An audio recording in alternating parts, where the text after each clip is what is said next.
Halo guys, sebelum menonton video ini, jangan lupa di like, comment, subscribe, and share. Enjoy! Assalamualaikum warahmatullahi wabarakatuh.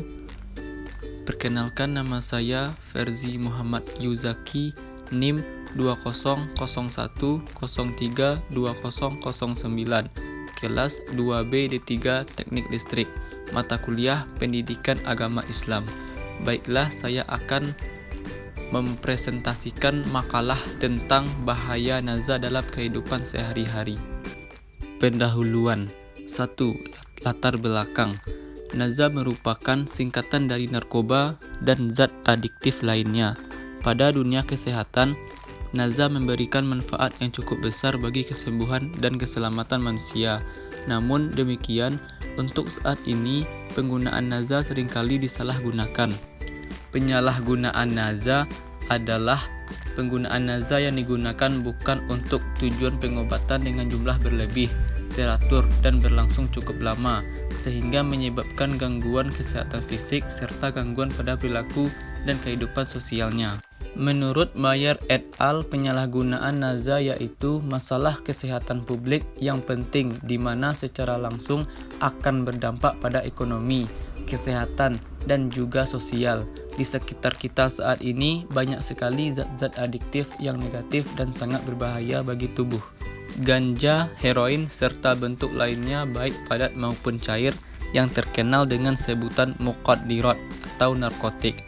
Di dalam Al-Quran dan Sunnah, istilah ini disebut khamar. Khamar berasal dari kata qamaro yang berarti menutup. Karena itu, makanan dan minuman yang dapat menghantarkan kepada tertutupnya akal dinamai juga khamar. Mayoritas ulama berpendapat bahwa apapun yang memabukkan, menutup akal, atau menjadikan seseorang tidak dapat mengendalikan pikirannya termasuk khamar. Selain itu, dijelaskan pula dalam hadis apa yang dimaksud dengan khamar, yaitu setiap yang memabukkan adalah haram dan semua yang memabukkan adalah haram. Hadis riwayat Muslim melalui Ibnu Umar. Rasulullah Shallallahu Alaihi Wasallam melaknat yang berhubungan dengan khamar 10 golongan, yaitu 1. Yang memerasnya, 2. Yang minta diperaskan, 3. Yang meminumnya, 4. Membawanya, 5. Yang minta diantarkan atau yang memesan, 6. Yang menuangkannya, 7. Yang menjualnya, 8. Yang makan hasil penjualannya, 9. Membelinya, 10. Yang minta dibelikan. Hadis riwayat At-Tirmidzi dan Ibnu Majah. Jelaslah bahwa nazar adalah diharamkan dalam Islam. Pembahasan. A. Pengertian nazar. Narkoba atau nazar adalah bahan atau zat yang dapat mempengaruhi kondisi kejiwaan atau psikologi seseorang, pikiran, perasaan, dan perilaku, serta dapat menimbulkan ketergantungan fisik dan psikologi. Yang termasuk dalam nazar adalah narkotika dan zat adiktif lainnya. Penyalahgunaan nazar adalah penggunaan salah satu atau beberapa jenis nazar secara berkala atau teratur di luar indikasi medis, sehingga menimbulkan gangguan kesehatan fisik, psikis, dan gangguan fungsi sosial. Ketergantungan adalah suatu keadaan di mana telah terjadi ketergantungan fisik dan psikis, sehingga tubuh memerlukan jumlah nazar yang makin bertambah. Apabila pemakaiannya dikurangi atau diberhentikan akan timbul gejala putus zat. Oleh karena itu, ia selalu berusaha memperoleh nazar yang dibutuhkannya dengan cara apapun agar dapat melakukan kegiatannya sehari-hari secara normal. B. Jenis-jenis nazar. 1. Narkotika. Menurut Undang-Undang RI Nomor 22 Tahun 1997, narkotika adalah zat atau obat yang berasal dari tanaman atau bukan tanaman, baik sintetis maupun semi-sintetis, yang dapat menyebabkan penurunan atau perubahan kesadaran, hilangnya rasa, mengurangi sampai menghilangkan rasa nyeri, dan dapat menimbulkan ketergantungan. Narkotika terdiri dari 3 golongan. Golongan 1, narkotika yang hanya dapat digunakan untuk tujuan pengembangan ilmu pengetahuan dan tidak digunakan dalam terapi, serta mempunyai potensi sangat tinggi mengakibatkan ketergantungan. Contoh, heroin, kokain, dan ganja. Golongan 2, narkotika yang berkhasiat pengobatan digunakan sebagai pilihan terakhir dan dapat digunakan dalam terapi dan atau untuk tujuan pengembangan ilmu pengetahuan serta mempunyai potensi tinggi mengakibatkan ketergantungan. Contoh, morfin dan petidin. Golongan 3, narkotika yang berkhasiat pengobatan dan banyak digunakan dalam terapi dan atau tujuan pengembangan ilmu pengetahuan serta mempunyai potensi ringan mengakibatkan ketergantungan. Contoh, kodein. 2. Zat adiktif lainnya.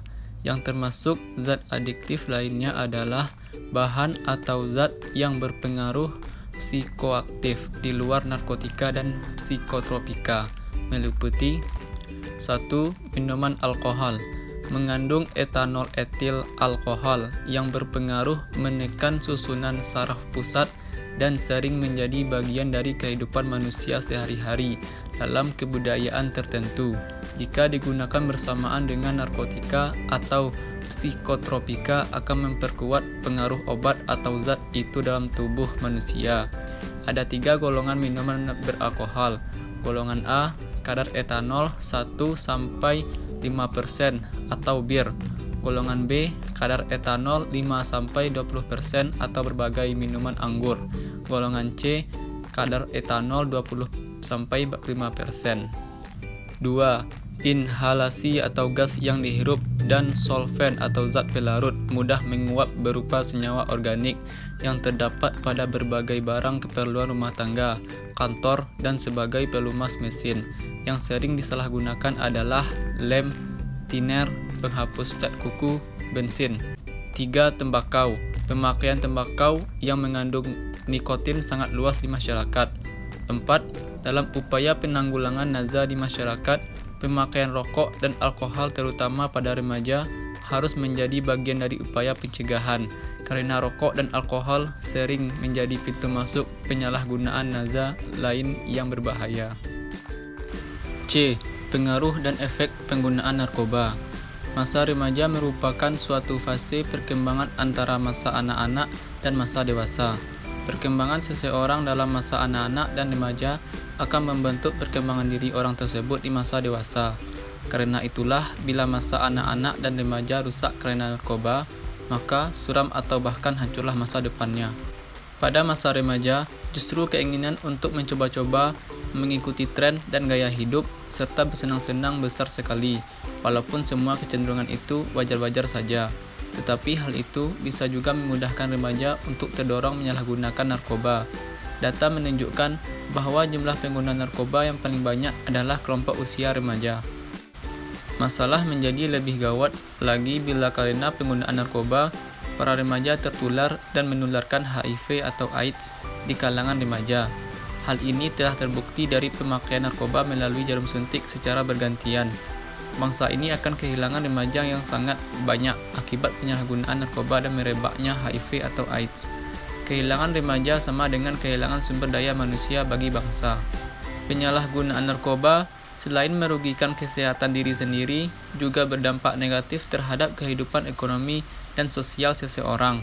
Penyalahgunaan narkoba dapat merusak ekonomi karena sifat obat yang membuat ketergantungan, di mana tubuh pengguna selalu meminta tambahan dosis dan dengan harga obat-obatan jenis narkoba yang tergolong relatif mahal, maka hal tersebut secara ekonomis sangat merugikan.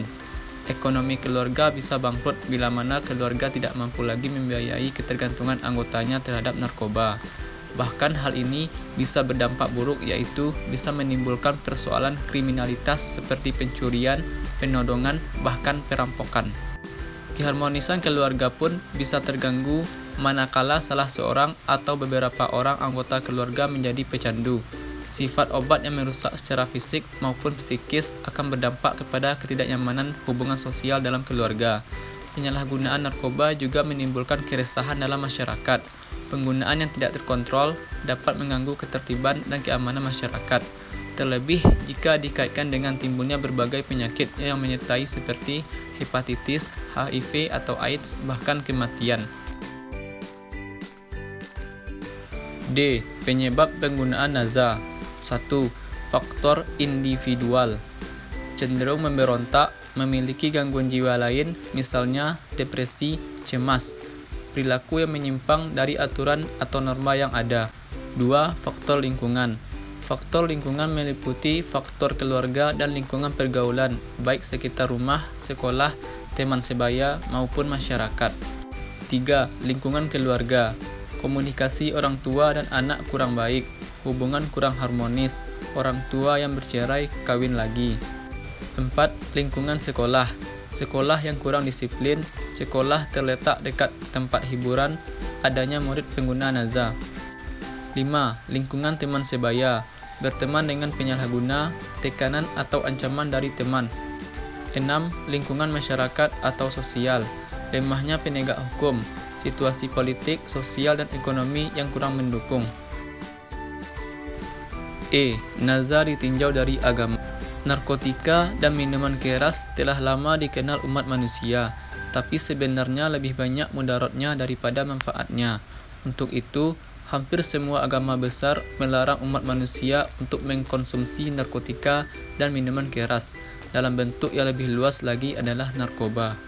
Dalam wacana Islam, ada beberapa ayat Al-Quran dan hadis yang melarang manusia untuk mengkonsumsi minuman keras dan hal-hal yang memabukkan. Pada orde yang lebih mutakhir, minuman keras dan hal-hal yang memabukkan bisa juga dianalogikan sebagai narkoba. Waktu Islam lahir dari terik padang pasir lewat Nabi Muhammad, zat berbahaya yang paling populer memang baru minuman keras atau khamar.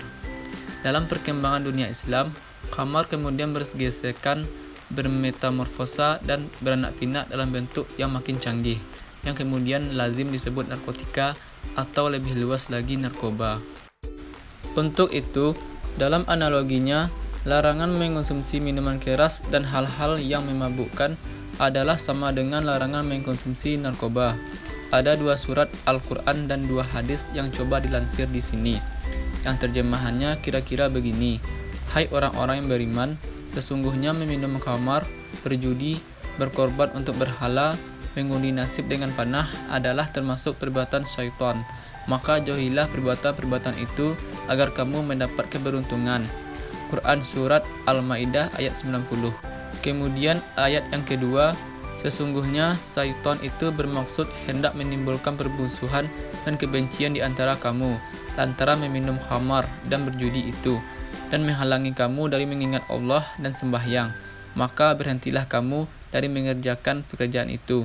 Quran Surat Al-Maidah ayat 91. Perbuatan setan adalah hal-hal yang mengarah pada keburukan, kegelapan, dan sisi-sisi destruktif manusia. Ini semua bisa dipicu dari khamar atau narkoba dan judi karena bisa membius nalar yang sehat dan jernih. Khamar, narkoba, dan judi sangat dekat dengan dunia kejahatan dan kekerasan. Maka menurut Al-Quran, khamar, narkoba, dan judi potensial memicu permusuhan dan kebencian antar sesama manusia. Khamar dan judi juga bisa memalingkan seseorang dari Allah dan sholat. F. Pencegahan dan solusi penyalahgunaan narkoba. Faktor yang dapat mencegah remaja menggunakan narkoba. 1. Ikatan yang kuat di dalam keluarga. 2. Pengawasan orang tua yang didasarkan pada aturan tingkah laku yang jelas dan pelibatan orang tua dalam kehidupan anak atau remaja. 3. Keberhasilan di sekolah. 4. Ikatan yang kuat di dalam institusi prososial seperti keluarga, sekolah, dan organisasi-organisasi keagamaan. 5. Menerima norma kebiasaan tentang larangan penggunaan narkoba. Solusi yang dapat dilakukan ketika ada anggota keluarga yang menggunakan narkoba. 1. Berusaha tenang, kendalikan emosi, jangan marah dan tersinggung. 2. Jangan tunda masalah, hadapi kenyataan, adakan dialog terbuka dengan anak. 3. Dengarkan anak, beri dorongan nonverbal, jangan memberi ceramah atau nasihat berlebih. 4. Hargai kejujuran. 5. Jujur terhadap diri sendiri, jangan merasa benar sendiri. G. Undang-Undang tentang Narkoba. 1. Undang-Undang RI Nomor 5 Tahun 1997 tentang Psikotropika. 2. Undang-Undang RI Nomor 22 Tahun 1997 tentang Narkotika. 3. PPRI Nomor 1 Tahun 1980 tentang ketentuan penanaman papaver, koka, dan ganja. 4. Inpres RI Nomor 3 Tahun 2002 tentang penanggulangan penyalahgunaan dan peredaran gelap narkoba. 5. Kepres RI Nomor 17 Tahun 2002 tentang Badan Narkotika Nasional. 6. Undang-Undang Nomor 35 Tahun 2009 tentang narkotika. Sekian pembahasan mengenai bahaya nazar dalam kehidupan sehari-hari. Apabila ada kesalahan, saya mohon maaf. Saya ucapkan terima kasih. Assalamualaikum warahmatullahi wabarakatuh.